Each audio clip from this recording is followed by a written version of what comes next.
Welcome you to YouTube channel stocks basics, जहां पर हम मिलकर सीखते हैं कंपनीज का एनालिसिस करना और करते हैं small cap, mid cap and micro companies का fundamental analysis. Friends, stock market education series को आगे बढ़ाते हुए आज हम लेके आए हैं आपके लिए पार्ट 2, जिसमें हम थोड़े एडवांस वर्जन के टर्मिनोलॉजीज लेके आए हैं स्टॉक मार्केट के। लास्ट वीक हमने जो वीडियो किया था वो था एक बेसिक टर्मिनोलॉजीज का, और उसमें हमने जो देखा था, हमने एक रेगुलर जो यूज आने वाली जो टर्म्स थे उनको समझा था। इस वीक हम आपके लिए लेके आए हैं एक थोड़ा सा एडवांस टर्म, जिसको आपको हम कोशिश करते हैं कि जिसमें कि आपको वो यूज आते हैं, और आने वाले टाइम में आपको जब आप स्टॉक मार्केट में और अपना पार्टिसिपेशन करेंगे तो आपको वो बहुत ज्यादा यूज आने वाले हैं। तो फ्रेंड्स, इस सीरीज में हम पढ़ेंगे bonus shares, stock split, dividends, buyback, preference shares क्या होते हैं, अल्फा क्या होता है मार्केट में या म्यूचुअल फंड्स में, beta and VIX, India VIX क्या है, S&P 500 विक्स क्या है। तो आज हम लोग बात करेंगे इन टर्म्स के बारे में। तो चलिए फ्रेंड्स, इस वीडियो को शुरू करते हैं। मैं हम आगे बढ़े इससे पहले मैं आपको बताता हूं, अगर आपने अभी तक पिछला वाला वीक का वीडियो नहीं देखा है जिसमें कि हमने बेसिक टर्म्स के लिए को डिस्कस किया था, तो प्लीज जाके जरूर देखिएगा। हम उसका लिंक आई बटन में और डिस्क्रिप्शन में जरूर देंगे, तो आप जरूर उसको जाके चेकआउट कीजिएगा। तो चलिए इस वीक का वीडियो शुरू करते हैं। वैसे फ्रेंड्स, मैं आपको बताता हूँ, ये हर एक टॉपिक जो है वो एक अपने आप में एक पूरा वीडियो बना सकता है। लेकिन हम एक जस्ट बहुत माइनर एक बेसिक टच इसमें देंगे इस वीडियो में। अगर आप चाहते हैं कि आप किसी एक पर्टिकुलर टॉपिक पे हम एक डिटेल में वीडियो बनाए, तो प्लीज हमें कमेंट करिएगा। हम आपके लिए एक नेक्स्ट वीक में या कभी आने वाले टाइम में एक डिटेल्ड वीडियो बना के लाएंगे एक पर्टिकुलर टॉपिक पे। तो फ्रेंड्स, हम सबसे पहले लेते हैं बोनस शेयर्स। बहुत अच्छा लगता है, सभी एक डिस्कशन रहता है कि बोनस दे रही कंपनी, बोनस दे रही है, वो होता क्या है। तो बोनस बेसिकली क्या है? Additional number of shares given by company to its existing share holders. उन्हीं शेयर होल्डर्स को कुछ एक्स्ट्रा शेयर्स देना कंपनी के द्वारा, वो बोनस कहलाता है। लेकिन इसमें क्या होता है, जो मेन चीज है वो होता है कि no change in company's market cap और शेयर होल्डर्स इन्वेस्टमेंट अमाउंट। ये मेन है सबसे। हमें लगता है कि हमारे पास 100 शेयर है और कंपनी ने कहा कि हम 1:1 का बोनस देंगे, तो 2 शेयर हो जाएंगे। लेकिन आप देखना, जब आपको शेयर मिल भी जाते हैं तो शेयर का वैल्यू हाफ हो जाता है और टोटल जो आप इन्वेस्टमेंट क्या होता है वो अमाउंट नहीं बढ़ता है। तो इट मीन्स क्या है, बोनस तो मिला है, ठीक है, शेयर्स की जो क्वांटिटी है वो बढ़ जाती है, लेकिन हमारा मार्केट कैप कंपनी का मार्केट कैप और इवन हम एज ए इन्वेस्टर हमारा जो इन्वेस्टमेंट अमाउंट है उसमें कोई चेंज नहीं आता। रिकॉर्ड डेट, इसमें कुछ टर्म्स होते हैं जो हमें ध्यान रखना चाहिए। Record date, ex date and bonus ratio. तो रिकॉर्ड डेट क्या होता है? रिकॉर्ड डेट वो डेट है जिसपे रिकॉर्डिंग करती कंपनी की, ठीक है, किस किस के पास हमारे शेयर थे। तो हमें अगर अगर हमें बोनस शेयर लेने हैं तो उस रिकॉर्ड डेट से N-1 मतलब उससे एक दिन पहले कम से कम हमें परचेज करना होगा। रिकॉर्ड डेट के दिन भी अगर हम लोग परचेज करते हैं तो हमारे बोनस शेयर इंक्लूड नहीं होते हैं। और एक्स डेट होती है जिस डेट पे बोनस शेयर इशू होते हैं। और बोनस रेशियो क्या होता है? ये वैसे ही है जैसे कि 1:2 में हमने बोनस शेयर दे रहे हैं, तो एक शेयर है तो आपको 2 शेयर मिलेंगे। तो इस बेस पे ये बोनस शेयर्स होते हैं। नेक्स्ट चलते हैं, स्टॉक स्प्लिट की हम बात करते हैं कि स्टॉक जो है वो कई भागों में टूट रहा है, स्टॉक स्प्लिट हो रहा है। तो कंपनी स्टॉक स्प्लिट करती है तो उस टाइम करती क्या है? तो breaking up of an existing share value into a particular split ratio, there by increasing the number of shares. एक कंपनी अपने शेयर्स के कुछ हिस्से कर देती है। क्यों करती है? बेसिकली क्या होता है, कभी कभी कंपनी को लगता है कि बहुत बड़ा शेयर हो चुका है, 1,000 रुपए का शेयर हो गया है, लगता है कि सभी इन्वेस्टर्स इसमें इन्वेस्ट नहीं कर पाएंगे, और उनको लगता है कि 100 के अगर शेयर्स हो जाए तो फिर शायद ज्यादा इन्वेस्टर आ जाते हैं। तो क्या करेंगे, 1:10 के रेशियो में, कि एक शेयर 10 के भागों में इसमें डिवीजन हो जाएगा। तो क्या होगा कि वही शेयर 100 रुपए का हो जाएगा। तो जब स्टॉक स्प्लिट होता है तो अगेन बोनस शेयर की तरह ही क्या होगा, अगर हम देखते हैं 100 शेयर हैं और हम देखते हैं कि उसमें 1:10 का या 1:2 का रेशियो अगर उसमें किया, तो मतलब एक के 2 टुकड़े हो रहे हैं, तो 100 के 200 शेयर हो जाएंगे। लेकिन जो अमाउंट अगर इन्वेस्टेड हमारा 1 लाख है तो वो 1 लाख ही रहेगा। तो इसमें भी जो होता है वो कंपनी कोई चेंज नहीं आता इन्वेस्टर के अमाउंट, इन्वेस्टमेंट अमाउंट में। और अगेन सेम होता है रिकॉर्ड डेट, एक्स डेट और स्प्लिट रेशियो, जो हमें समझना चाहिए। तो लेकिन अभी बात आती है कि अब बोनस शेयर स्टॉक स्प्लिट में फिर अंतर क्या हुआ? तो फ्रेंड्स, मोटा मोटी अगर मैं आपको बताऊं तो बोनस शेयर्स और स्टॉक स्प्लिट में कोई भी अंतर ज्यादा नहीं होता है। जस्ट एक अंतर होता है, उसको हम समझने की कोशिश करते हैं। For equity investor there is no much difference between bonus share and stock split. दोनों का एक ही मतलब है। अगर एक ही रेशियो में बोनस मिल रहा है और एक ही रेशियो में स्प्लिट हो रहा है तो दोनों का एक ही मतलब है। लेकिन in both cases number of shares increase in demat. Demat में हमारे जो अकाउंट होता है उसमें नंबर ऑफ शेयर्स बढ़ जाते हैं, लेकिन इन्वेस्टमेंट अमाउंट उतना ही रहता है। The only difference is the face value. जब बोनस शेयर होता है तो कंपनी क्या करती है, जो फेस वैल्यू होती है, जैसे कि 10 की फेस वैल्यू से जो शेयर्स होते हैं या 5 के होते हैं, तो बोनस शेयर्स में क्या होता है कि फेस वैल्यू जो होती है वो डिक्रीज नहीं होती है। ठीक है। लेकिन वहीं अगर हम स्टॉक स्प्लिट की बात करते हैं तो फेस वैल्यू जो है वो उसकी उसी रेशियो में वो भी कम हो जाती है। तो होता क्या है कि जो कंपनी बोनस लेके आ रही है उसको थोड़ा पैसा ज्यादा लगाना पड़ता है, लेकिन स्टॉक स्प्लिट में ऐसा नहीं करना होता है। तो जस्ट, लेकिन हमारे लिए एज ए इन्वेस्टर हमारे लिए कोई फर्क नहीं है अगर हमारे डीमेट में बोनस मिला है या स्टॉक स्प्लिट मिला है, तो हमारे लिए वो एक ही बात है। तो हम आगे बढ़ते हैं, लेकिन इनका यूज होता है क्योंकि बोनस मिलने के बाद, स्टॉक स्प्लिट होने के बाद शेयर की जो अमाउंट है वो छोटा होता है, लिक्विडिटी ज्यादा हो जाती है, जो ज्यादा लोग उसको परचेज करने आते हैं, तो इससे एक अलग फायदे होते हैं। लेकिन वैसे वैसे डायरेक्टली कोई अमाउंट में फायदा होने वाला है ऐसा नहीं होता है। तो चलिए आगे बढ़ते हैं। डिविडेंड, जिसको हम हिंदी में अगर बात करें लाभांश, लाभ का अंश। कंपनी को लाभ हुआ, उसमें से कुछ अंश उन्होंने स्टॉक मार्केट में जो उनके इन्वेस्टर्स है, जो उनके इक्विटी होल्डर्स है, उनको दिया। तो थोड़ा समझते हैं। When board of directors decide to distribute a portion of their profits into shareholders, then that portion of profit is known as dividend। जब बोर्ड ऑफ डायरेक्टर्स ने डिसाइड किया कि इस बार हमें इतना प्रॉफिट हुआ है, फॉर एग्जांपल 100 करोड़ का प्रॉफिट हुआ है, चलो इसमें हम लोग जो है वो 100 करोड़ के प्रॉफिट में से 10 करोड़ रुपए जो है अपने अपने इक्विटी होल्डर्स को बांट देते हैं। फॉर एग्जांपल 10 करोड़ रुपए का प्रॉफिट बांटना है और 10 करोड़ ही लोग हैं, तो सबके हाथ में कितना कितना डिविडेंड आएगा, एक रुपए का आएगा। 10 करोड़ अगर शेयर्स हैं तो एक शेयर को 1 रुपए मिलेगा, तो वो हो जाएगा उसका डिविडेंड। तो इसमें भी अगेन वही होता है, रिकॉर्ड डेट हमें रिकॉर्ड डेट से पहले लेना है। अगर आपको डिविडेंड लेना है तो एक्स डेट, जिस दिन डिविडेंड मिल जाएगा आपको। डिविडेंड यील्ड क्या होती है, कई बार होता है कि हम लोग पढ़ते हैं कि इस कंपनी ने 10 रुपए का डिविडेंड दिया, फिर वो दूसरा होता है कि उस कंपनी ने भी 10 रुपए का डिविडेंड दिया। लेकिन क्या होता है, अगर उस शेयर का वैल्यू, एक शेयर का वैल्यू 100 रुपए है और उसने 10 रुपए का डिविडेंड दिया, लेकिन अगर 1000 रुपए का एक शेयर का स्टॉक प्राइस है, उसने 10 रुपए का डिविडेंड दिया, तो दोनों का डिविडेंड हम बराबर नहीं बोल सकते हैं। क्योंकि पहले वाले ने अगर 100 रुपए का शेयर प्राइस था और उसने 10 रुपए डिविडेंड दिया, तो हमारा डिविडेंड यील्ड कितना है, मतलब वो रेशियो कितना है, 10% का है। लेकिन वहीं अगर हमारे को 1000 रुपए वाले का एक शेयर है और उसमें 10 रुपए मिलते हैं, तो क्या होगा, वो 1% मिलता है। तो यही थोड़ा समझना है। तो डिविडेंड यील्ड इस प्रकार से, वैसे हम आपको बता देते हैं कि हमने स्टॉक मार्केट में जो बेस्ट डिविडेंड जो कंपनीज देती हैं, जिसमें इवन एक सरप्राइज स्टॉक भी है जो कि इवन 1200 तक का एक डिविडेंड वो देता है परसेंटेज, लेकिन वो शेयर मिलता नहीं है। अगर आपने वीडियो नहीं देखा है तो प्लीज हमारे प्लेलिस्ट में जाके, चैनल पे जाके जरूर देख सकते हैं। हम कोशिश करेंगे इसका भी हम लिंक आपको दे सकें। चलिए आगे बढ़ते हैं। इसी सीरीज में हम आगे बढ़ रहे हैं, पार्ट 2 चल रहा है, एडवांस सीरीज का। बाय बैक आया है। बाय बैक क्या होता है, अगेन एक एक ऐसा तरीका है बाय बैक, मतलब अपने ही शेयर्स को वापस खरीदना। तो वो होता है बायबैक, और ये एक इक्विटी होल्डर्स के लिए अच्छा होता है, ये भी पॉजिटिव साइन है। अब क्या है थोड़ा समझते हैं। A process of purchasing shares from market by the company. Company ने डिस्कशन किया कि हम अपने शेयर्स को खुद खरीदेंगे, मतलब अपना वैल्यू बढ़ाएंगे, अपना स्टॉक का जो इक्विटी होल्डिंग है वो बढ़ाएंगे, तो वो बायबैक करती है।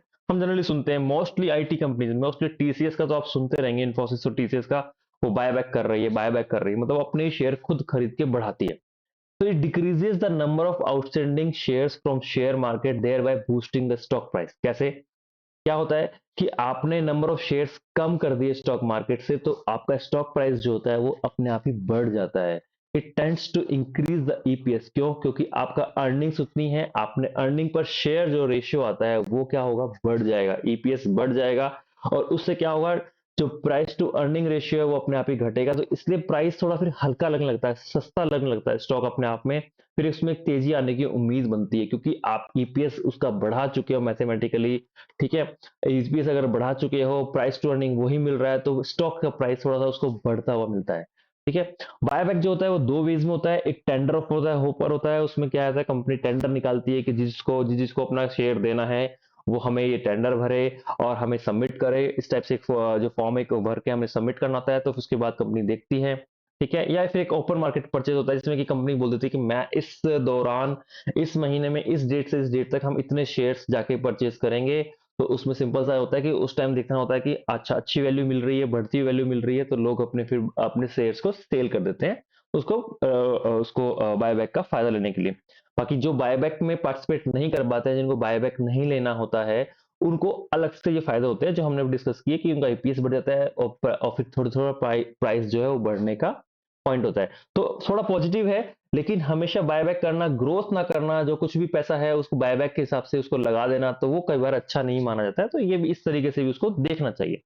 अभी हम थोड़ा आगे चल रहे हैं और हम बात करते हैं प्रेफरेंशियल्स क्या होता है या प्रेफरेंस शेयर्स क्या होता है। हम बहुत सुनते हैं कि ये कंपनी प्रेफरेंशियल ला रही है, क्यूआईपी ला रही है, ये प्रेफरेंशियल ला रही है। तो प्रेफरेंशियल्स है क्या?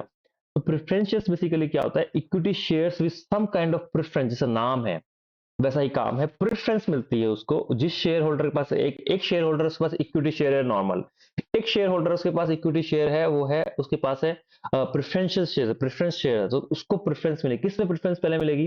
प्रेफरेंस इसमें मिलेगी कि फॉर एग्जांपल कि अगर कंपनी कल को दिवालिया घोषित होती है, उसका काम धंधा बंद हो जाता है, तो वो क्या होगा? तो सबको देनदारों को चुकाने के बाद, उधार वालों को चुकाने के बाद जो पैसा होता है वो पहले प्रेफरेंस शेयर्स वालों को मिलेगा, उसके बाद इक्विटी तक जाएगा अगर वो बचता है तो हाँ एक प्रेफरेंस मिल गई है। ठीक है। प्रेफरेंस शेयर्स में एक और फायदा क्या होता है? हम इसमें फिक्स डिविडेंड इनकम मिलती है। डिविडेंड उस कंपनी को उतना एक फिक्स हो जाता है पहले ही कि हाँ आप जो हमसे प्रेफरेंस लेने वाले हैं, तो प्रेफरेंस शेयर लेने वाले हैं, तो हम आपको हर हर उस पे हर क्वार्टर में या हर एनुअल में इतना डिविडेंड देंगे, कंपनी प्रॉफिट कमाए या ना कमाए तो उससे उनको कोई मतलब नहीं, तो उनको एक फिक्स्ड इनकम मिलती रहती है। तो ये उनके फीचर्स हैं, की फीचर्स हैं। तो लगता है कि सबको प्रेफरेंस लेना चाहिए, लेकिन नुकसान क्या क्या है? अगर कंपनी अच्छा करती है, इक्विटी शेयर्स का वैल्यू बढ़ता है, तो प्रेफरेंस शेयर्स में के रेट में कोई चेंज नहीं आता। No change in preference share unlike equity share. Equity share बढ़ सकता है, घट भी सकता है, लेकिन प्रेफरेंस जो है वो उतना ही रहेगा। एक और नुकसान क्या होता है कि unable to participate in the share holders voting. वैसे ये इतना वैल्यूएबल नहीं होता है, क्योंकि हम लोग के पास इतने शेयर नहीं होते हैं कि हम बोर्ड ऑफ डायरेक्टर में जाके अपनी वोटिंग तो कर सकते हैं, लेकिन उस वोटिंग का कोई यूज हो, क्योंकि हमारे पास इतने शेयर होते ही नहीं है। मुश्किल से हम 0.1 0.2 ऐसा कुछ परसेंटेज पहुंचते हैं, अगर बहुत लेने के बाद भी, या 1% पहुंच जाते हैं। तो ये थोड़ा एक पॉइंट है कि शेयर होल्डर्स की वोटिंग में जो प्रेफरेंस शेयर्स है वो पार्टिसिपेट नहीं करते, तो ये अपने आप में एक नॉर्मल सा पॉइंट है। लेकिन होता क्या है कि सबको प्रेफरेंस शेयर्स नहीं मिलते। मैं जाऊं और मैं कहूं कि मुझे प्रेफरेंस शेयर्स चाहिए उस कंपनी के, लेकिन वैसे नहीं मिलेंगे, वो ओपन डीमेट से या ओपन एक्सचेंज से नहीं मिलते हैं। उसमें क्या होता है? लार्ज लॉट साइज होते हैं और mainly suitable to big HNIs, rich investors को होते हैं। तो उसमें क्या होता है कि बड़े बड़े इन्वेस्टर जो बहुत भारी अमीर लोग हैं, वो उनको कांटेक्ट करती है कंपनी, या म्यूचुअल फंड्स को कांटेक्ट करती है, बोलती है हम प्रेफरेंस शेयर्स देना चाहते हैं, क्या आप लेना चाहेंगे? तो अगर हमें मालूम चलता है कि इस कंपनी ने प्रेफरेंस शेयर्स इशू किए हैं, तो वो हमारे लिए एज इन्वेस्टर एक अच्छी न्यूज होती है, क्योंकि हमें मालूम चलता है कि कुछ बड़े ग्रुप्स हैं जो कि जिन्होंने इस पे विश्वास किया है और अपना अपना काफी अच्छा पैसा उसमें लगाया है। तो ये हमारे लिए एजुकेटेड इन्वेस्टर एक पॉजिटिव पॉइंट बनता है। चलिए फ्रेंड्स, नेक्स्ट चलते हैं। तो अब आते हैं हम अल्फा पे। अल्फा बेसिकली क्या है? अल्फा इस स्टॉक ने या इस म्यूचुअल फंड ने, अल्फा का बड़ा एक रोल आता है। इस म्यूचुअल फंड ने एक अल्फा जनरेट किया इस ईयर में। तो अल्फा है क्या? अल्फा बेसिकली क्या है? अल्फा इज एक्सेस और less return by the stock market या mutual fund in comparison to the stock market return. Market ने कितना रिटर्न दिया, उसके बेस पे अल्फा बेसिकली क्या है कि आपको अच्छा रिटर्न दिया है तो अल्फा पॉजिटिव है, कि अच्छा रिटर्न आया है, अल्फा पॉजिटिव अल्फा आया है। या अगर उस मार्क अगर अगर अगर जो मार्केट के रिटर्न से भी, इंडेक्स के रिटर्न से भी अगर कम आया है उस स्टॉक का या उस म्यूचुअल फंड का अगर प्रॉफिट, तो उसमें क्या होता है कि उसमें उसने नेगेटिव अल्फा दिया। तो positive alpha is it means the discuss share जिसकी हम बात कर रहे हैं, म्यूचुअल फंड जिसकी बात कर रहे हैं, has perform better than the market. अगर वही नेगेटिव है तो it means the discuss share या म्यूचुअल फंड जिसकी हम बात कर रहे हैं कि इसने कितना अल्फा दिया, तो उसने has perform lower than the market, तो उसने कम कम वैल्यू जनरेट करके दी अगर अल्फा नेगेटिव आता है। तो ये बात होती है अल्फा की। तो अल्फा बेसिकली हम लोग अल्फा जो होते हैं वो अगर कहीं बात नहीं होती नेगेटिव पॉजिटिव, तो अल्फा बेसिकली पॉजिटिव ही बात की जाती है कि इस कंपनी ने एक अल्फा जनरेट करके दिया, इस म्यूचुअल फंड ने एक अल्फा जनरेट करके दिया। वो क्या होता है? In comparison to the index. Index का अगर इंडेक्स का रिटर्न है फॉर एग्जांपल 10% या 12%, ठीक है, और उसने किया 14%, तो 2% का अल्फा जनरेट करके दिया, ऐसे हमें इसको समझना चाहिए। अल्फा, उसके बाद आता है बीटा। बीटा बेसिकली क्या है? तो beta basically is a measurement of volatility of stock या mutual fund in relation to the overall market. कोई पर्टिकुलर स्टॉक या म्यूचुअल फंड कितना वोलेटाइल है in comparison to stock overall market, उसको हम बोलेंगे बीटा। तो beta is normally beta of index market का क्या रहता है, इंडेक्स का या मार्केट का एक वन वन की वैल्यू होती है। अगर बीटा वन से कम है तो इसको थोड़ा अच्छा माना जाएगा कि it means the discuss share और mutual fund is less volatile in relation to the market. मतलब अगर एक शेयर है, फॉर एग्जांपल हम बात कर रहे हैं कि एक्स वाई जेड कोई कंपनी है, उसका बीटा की वैल्यू कम है वन से, तो हम कहेंगे कि ये एक्स वाई जेड कंपनी जो है वो मार्केट से या इंडेक्स से कम वॉलेटाइल है, उसका प्राइस बहुत कम फ्लक्चुएट करता है as compare to stock, as compare to the index. Okay, तो ऐसे ही अगर उसका बीटा जो है ज्यादा आता है, बहुत ज्यादा आता है, तो उसको हम देखा जाएगा कि वो बहुत वॉलेटाइल है। मतलब अगर इंडेक्स जो है वो एक रेंज में रहता है, फॉर एग्जांपल 100 से 110 की में, लेकिन अगर स्टॉक का प्राइस जो है वो 10% के भी उसमें रह रहा है, लेकिन अगर स्टॉक का प्राइस जो है वो बहुत ज्यादा फ्लक्चुएट करता है, वो 10% से बहुत आउट निकलता है, तो उसमें उसका बीटा की जो वैल्यू है वो वन से ऊपर होती है। तो ये फ्रेंड्स हमने किया alpha and beta. Now is the turn of Charlie, alpha beta Charlie, sorry it is VIX, sorry. तो इट इज विक्स बेसिकली क्या है? This is not a Vicks VapoRub जो कि लगाई जाती है। VIX is basically volatility index, बहुत interesting है। और फ्यूचर्स एंड ऑप्शंस वाले बहुत यूज करते हैं विक्स को, बहुत देखते हैं। पहले विक्स S&P 500 और बाहर के स्टॉक मार्केट के लिए काफी था। इंडिया में आया है टर्म, बहुत नया नहीं है, लेकिन अब इंडिया का विक्स भी देखा जाता है कि इंडिया विक्स कितना चल रहा है अभी। आई थिंक 13-14 के आसपास है, आप चेक कर लीजिएगा please. VIX is basically the volatility of the index, पूरे इंडेक्स में कितनी वॉलेटिलिटी है उसको देखने के लिए विक्स है। बीटा में क्या था कि उस स्टॉक में इंडेक्स के रेफरेंस में कितनी वॉलेटिलिटी है उसके लिए बीटा था, ठीक है। लेकिन अगर इंडेक्स से कितना वोलेटाइल है उसको देखने के लिए क्या है, तो वो है विक्स। तो VIX does not depict the direction of the market. कई बार लोग सोचते हैं कि विक्स ज्यादा हो गया है, विक्स कम हो गया तो स्टॉक मार्केट गिरेगा, अब तो वो बढ़ेगा, नहीं। इट टेल्स द इंटेंसिटी या मैग्नीट्यूड ऑफ द वोलेटिलिटी कि कितनी वोलेटिलिटी आ चुकी है। विक्स बहुत ज्यादा जा रहा है तो इसका मतलब क्या है, वोलेटाइल बहुत ज्यादा हो रहा है। कोविड के टाइम में विक्स बहुत बढ़ गया था इंडिया का, तो आप देख रहे थे वोलेटिलिटी बहुत ज्यादा हो गई थी मार्केट के अंदर। तो higher the VIX, higher the volatility in the market. तो VIX is highly used in trading and futures and options में होता है, वो लोग यूज करते हैं। देखते हैं विक्स बहुत ज्यादा चल रहा है, विक्स किस रेंज में है, तो उस हिसाब से एक इसमें काफी फॉर्मुलेज होते हैं जो हम आगे अभी डिस्कस करने लगेंगे तो बहुत लंबा वीडियो हो जाएगा। उसमें स्क्वायर रूट निकाला जाता है, फिर उसके हिसाब से देखा जाता है कि मंथली की वैल्यू निकाल के कि विक्स कितना इंडेक्स हमारा जो है वो वोलेटाइल हो सकता है, तो उस हिसाब से फिर वो अपनी पोजिशंस लेते हैं। तो ये डिफरेंट चीजें हम आज जो हमारा वीडियो है वो बेसिकली हम डिस्कस कर रहे हैं कि हम एक नॉर्मल हम एक समझ सकें कि कहीं बात हो रही हो, कहीं डिस्कशन हो रहा हो, तो हम बिल्कुल इसमें एकदम ब्लैंक ना हो कि ये क्या चीज हो गई है। ठीक है, तो फ्रेंड्स इस तरह से हमने आज जो है बोनस शेयर, स्टॉक स्प्लिट के बारे में, dividend, buyback, preferentials, alpha, beta, VIX, इनके बारे में डिस्कस किया। होप, मुझे आशा है कि थोड़ा सा आज आपको वीडियो अच्छा लगा होगा। जो ऑलरेडी रेगुलर है मार्केट में उनको भी शायद कुछ सीखने को अच्छा मिला होगा। तो फ्रेंड्स यही था हमारा इस वीक का वीडियो। तो और ये स्टॉक मार्केट की एजुकेशन सीरीज जो हम कंटिन्यूटी इसमें करते हुए हैं इस साल, जो है ये फोर्थ ऐसा वीडियो है। तो आपको कैसा लग रहा है? आप कौन से और टॉपिक पे चाहते हैं? क्या रेशियो समझना चाहते हैं, कि वो डिस्कस करना चाहते हैं, या फिर आप चाहते हैं कि हम कोई कंपनी का ही डिस्कशन लेके आए? तो प्लीज हमें कमेंट करके बताइएगा। तो मिलते हैं और अभी तक आपने चैनल को सब्सक्राइब नहीं किया तो प्लीज सब्सक्राइब कर रख लीजिए और बेल आइकन को प्रेस करके रखिए, क्योंकि हम हर वीक एक वीडियो लेके आते हैं हर वीकेंड पे, और जिसमें आपको उसका नोटिफिकेशन मिलता रहे। Friends thank you so much for being with us. तो मिलते हैं next week, till then take care, bye bye, thank